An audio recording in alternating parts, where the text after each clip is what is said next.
Shalom, selamat pagi Bapak Ibu Jemaat yang dikasihi Tuhan Yesus Kristus. Kita bersyukur kepada Tuhan atas penyertaan Tuhan dalam kehidupan kita. Kita sudah memasuki hari keempat di tahun 2021 ini.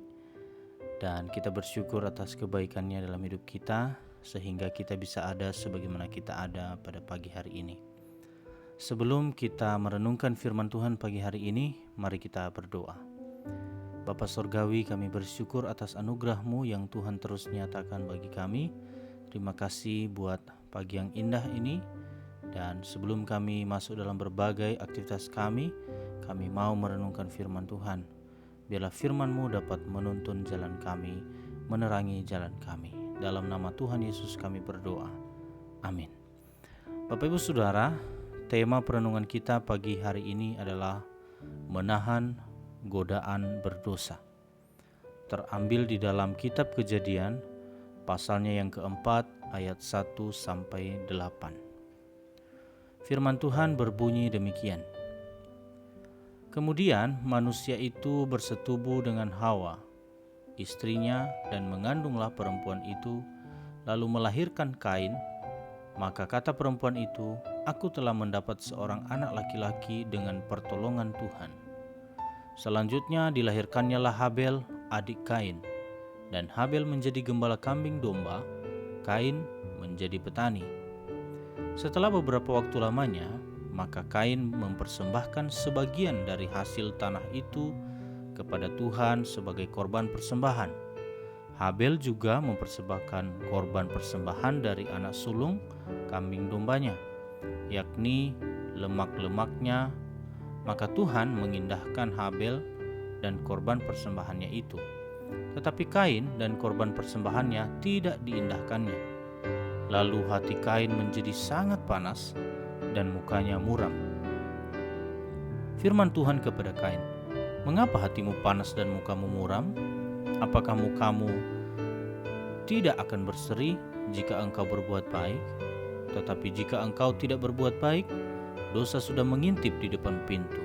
Ia sangat menggoda engkau, tetapi engkau harus berkuasa atasnya." Kata Kain kepada Habel adiknya, "Marilah kita pergi ke padang." Ketika mereka ada di padang, tiba-tiba Kain memukul Habel adiknya itu, lalu membunuh dia. Bapak Ibu Jemaat yang dikasihi Tuhan Yesus Kristus, ada banyak pesohor tertangkap bersama dengan barang bukti pelanggarannya. Ada yang digebrek ketika menikmati narkoba, yang lain ditangkap ketika melakukan prostitusi. Pejabat banyak tertangkap tangan bersama uang kejahatan mereka. Yang mengherankan, pemberitaan luas tertangkapnya orang-orang terkenal tidak membuat orang jerah. Banyak yang merasa diri mereka tidak terawasi dan dapat lolos dari jerat aparat hukum. Bapak Ibu Saudara, Kain memiliki pikiran serupa.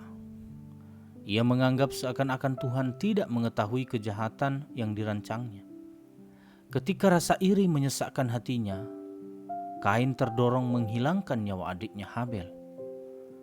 Tuhan segera memperingatkan Kain dengan cara lembut dan positif. Kain diberitahu mengenai bagaimana ia dapat memperoleh sukacita, yaitu dengan berbuat baik. Namun Tuhan juga mengingatkan Kain bahwa ia menghadapi godaan besar untuk berdosa. Toh akhirnya Kain lebih menuruti dorongan nafsunya.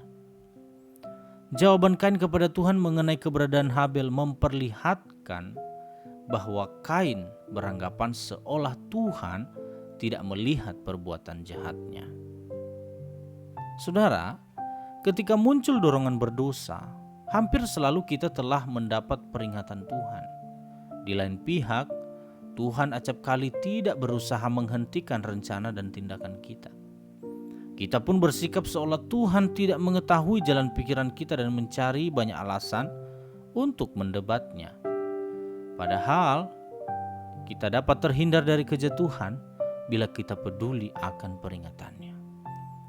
Godaan berdosa juga berkurang bila pikiran kita dipenuhi oleh rancangan untuk berbuat baik. Amin untuk firman Tuhan, mari kita berdoa.